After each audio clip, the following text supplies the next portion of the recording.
The Soul Redeemer, Book 2, Chapter 11, Temptation.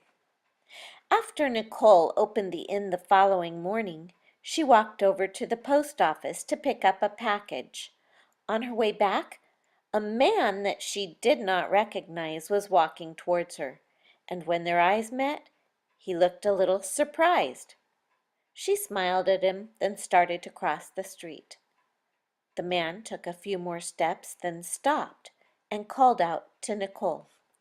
"Excuse me, ma'am." Nicole turned and looked back at him. "Yes?"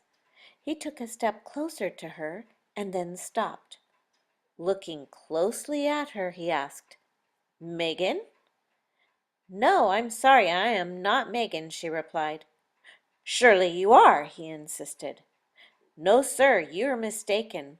I have one of those faces that many people seem to think they recognize," Nicole answered. "Have a good day." She smiled again and prepared to step into the crosswalk. Again he stopped her. "Wait! Megan, why won't you talk to me?" Nicole was beginning to get frustrated. She turned back around to the tall, dark, handsome man and said, "I'm sorry, sir, but I don't know you. I need to get to work now." He had come close enough to take hold of Nicole's arm, but refrained from touching her. He just looked intently into her eyes and then smiled sadly. "Maybe you aren't who I thought you were, but you could be her twin. The resemblance is extraordinary. Here, let me introduce myself." He pulled a card out of his shirt pocket to hand to her and said, "I am Peter Chevelle, fashion designer. You may have heard of the Chevelle line of clothing." Nicole reached out and accepted his card. As she read his name on the card, she answered, "I'm sorry, I haven't heard of it. I'm not much into fashion or keeping up with that sort of thing, Mr. Chevelle, but welcome to our community. I hope you enjoy your visit." She held out the card to give back to him. "No, please, keep my card, for I hope you will call me. And you are—" She didn't really want to engage in this conversation, but didn't want to be rude either. "Nicole." "Ah, Nicole." He nodded his head slightly in her direction. "I mistakenly thought you were Megan, one of the ladies who model for my company. She became ill this last year and was forced to quit work. It was most unfortunate, for because she was one of our very best. Even after watching you more closely for this moment, I am certain you could pass for her. I know this may sound forward, but please, will you consider an interview?" Brushing off his persistence, she answered, "That's very kind of you, Mr. Chevelle, but no, I really must get to work now." "I understand," he said. "You don't know me, and I must appear to you as a crazy man. But truly, I do hope you will at least consider calling me so that we could talk about this further. I am certain that I have something to offer that would be of great benefit to you." He smiled kindly at her, and this time when he offered his hand, she lightly took hold of it. He gently squeezed it and said, "Good day, Nicole." As she turned and stepped into the street, she could feel his eyes on her as if they were burning through her body and into her soul. What a strange encounter! And even stranger was the fact that she couldn't seem to get Mr. Chevelle or the conversation with him out of her mind. There was something familiar about him that seemed to draw her to him, and yet she was certain that she did not know him. Throughout the morning she kept wondering what that life would be like. She had never considered such a job as modeling, probably for several reasons, but mainly because she had never considered herself beautiful. At times she felt pretty, but she had way too many flaws to fit into the world of fashion. She was petite, but too short. And even though she was petite, her arms were too big, always had been. She was muscular and had decided that God had made her that way because she was to be a strong worker and warrior. Her hands were too large for her body and had no hint of the delicate nature that models' hands should have. Her neck was not slim and well-defined like most models. And then there was the age factor. She was 54 years old, for goodness sakes. She knew that she looked more like 40-something, but still, models were supposed to be young. Nicole had gone into town to pick up some supplies, and she kept fingering the card in her pocket and arguing with herself about why she should stop thinking about such a crazy proposition. But she continued to wonder what it would be like to be dressed in nice clothes and to feel beautiful. Maybe she should call Mr. Chevelle and just go for the interview. She decided that if she interviewed, they would reject her and then she could get on with her real life. When Nicole arrived back at the inn and had unloaded the supplies, it was noon, and she decided to call Mr. Chevelle just so she could get past these obsessive lines of thought. When he answered, she said, "Hello, Mr. Chevelle, this is Nicole." "Ah, Nicole, I am so glad that you called. I'm certain you have many questions that I would be honored to answer. Would you like to get together to talk?" Did she? Was she really going to do this? She hesitated, and the voice on the other end inquired, "Nicole?" "Yes, Mr. Chevelle, I would like to make an appointment." "Very good. I will be in town until very early tomorrow morning. Would you be able to come by my suite this afternoon? I'm staying at the Samaritan Inn." Nicole's heart was racing now. She walked to the front guest register and saw that he had indeed checked into the hotel. When she looked up from the register, she saw him sitting in the dining room. "Mr. Chevelle, one moment, please." She hung up the phone and walked toward him. She saw him pull his phone away from his ear and look at it questioningly. She approached his table and said, "Hello, Mr. Chevelle." He looked surprised and then pleased. He stood and reached out to take her hand in greeting. "Nicole, what a pleasant surprise! Please join me." All charm, he pulled out the chair across from his and waited for her to be seated before he sat back down. He continued, "This is quite a coincidence, meeting you here." "I work here." "Ah, let's see, where were we in our conversation? Oh, yes, we were setting up an appointment. What time do you finish work?" "I will be free by 4:30, Nicole said, "but I don't feel comfortable going up to your suite." Mr. Chevelle smiled and said, "Yes, I understand. The talk of this small town. I can assure you this is strictly professional business, Nicole. Would it make a difference if you knew that my assistant, Mrs. Hicks, will be there? She will be arriving any moment now and has reserved a room here as well for the night. We could even speak out on the balcony patio if that would make you feel more comfortable." "Yes, that would be okay," Nicole stood. "I will see you then. Enjoy your stay at the inn, Mr. Chevelle." She turned and walked back toward the kitchen to put the supplies away. Should she tell Jake or Casey about this? Yes, she should, but she decided that she would wait until after the meeting today. After all, she couldn't fathom this working out. But then why was she even pursuing it? She really didn't know.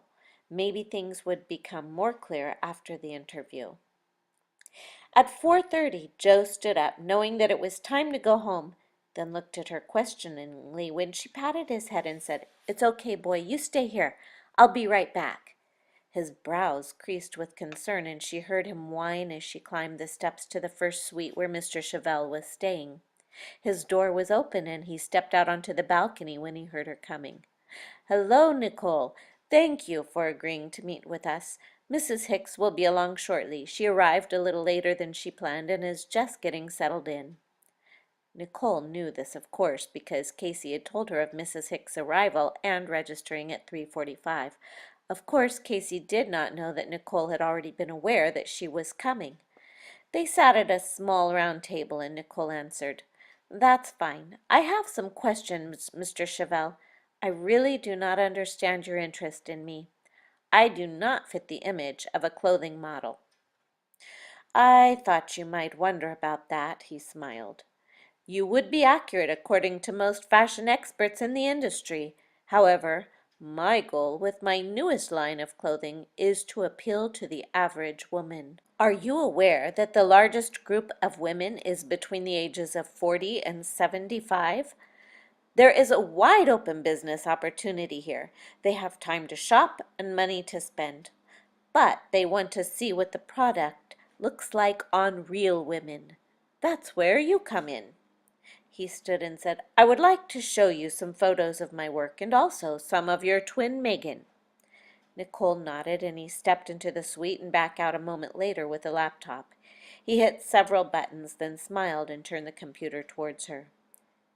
Nicole would not have believed it if she hadn't seen it with her own eyes.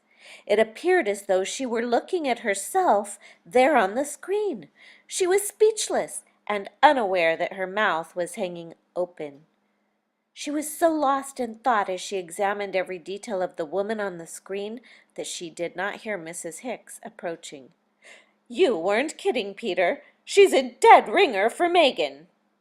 Still in shock, Nicole turned and looked at the stylishly handsome middle-aged woman.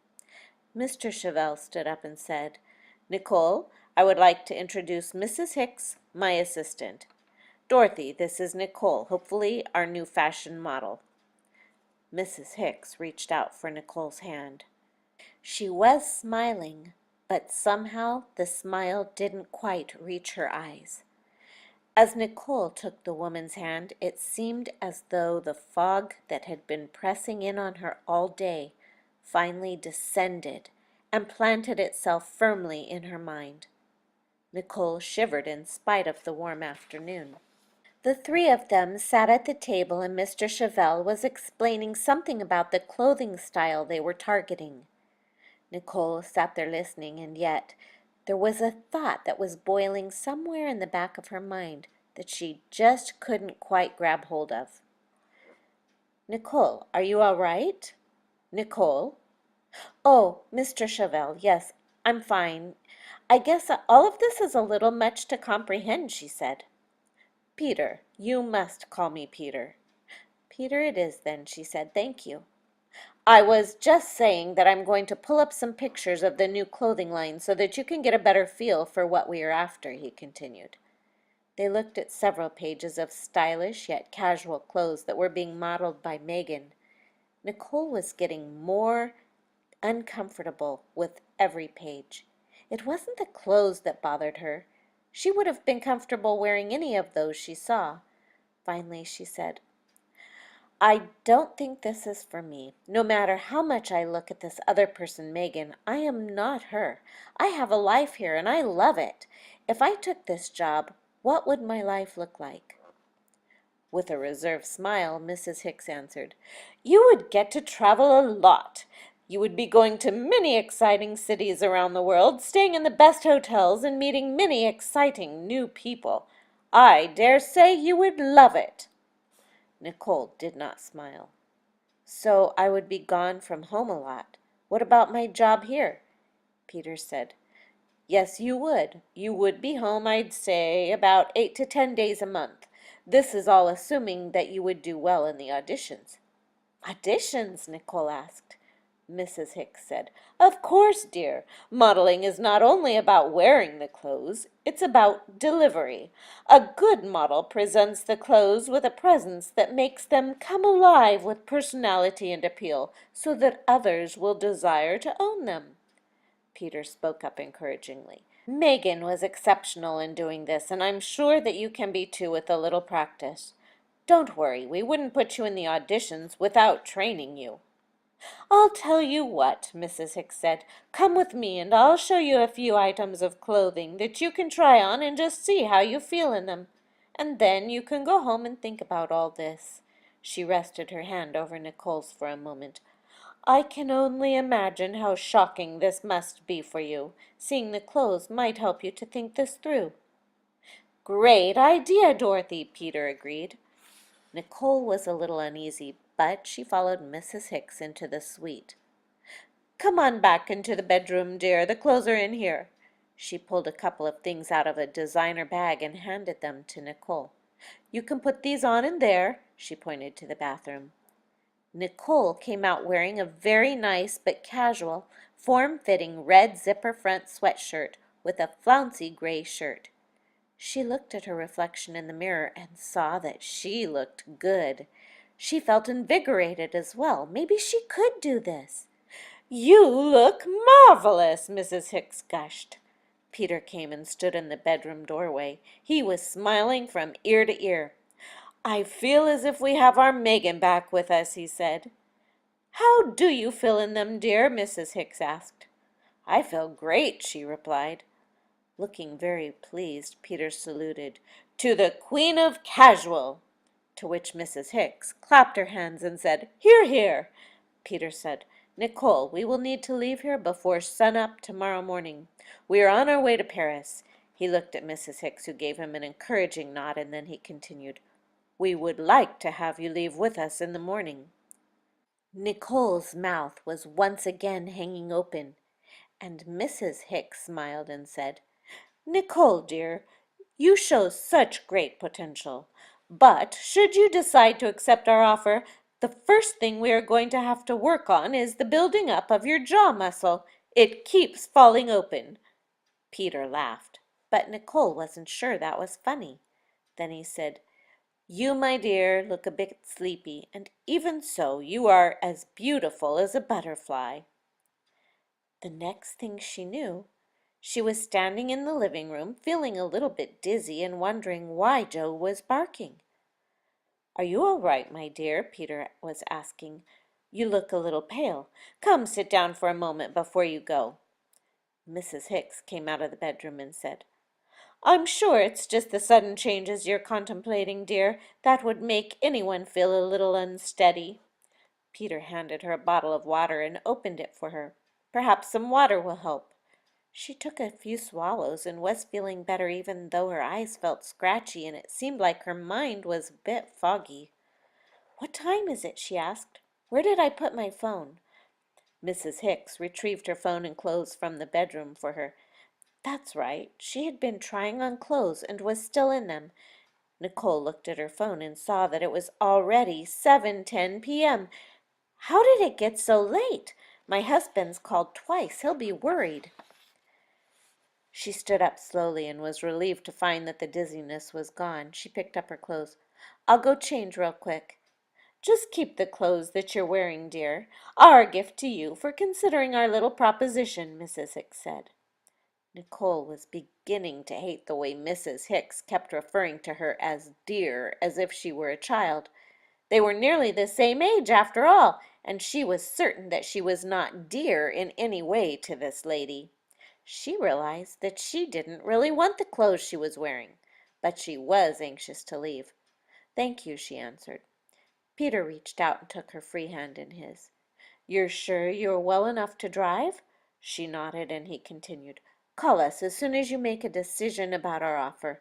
We really would love to have you join us in the morning.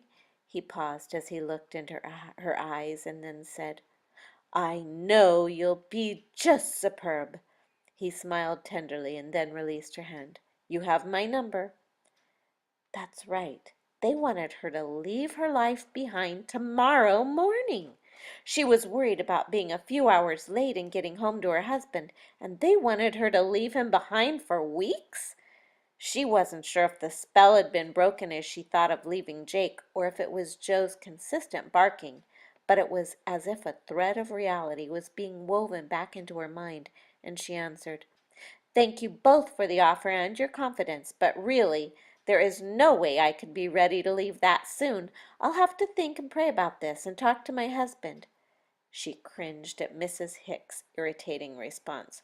Of course, dear, and Peter's overly gushy parting words.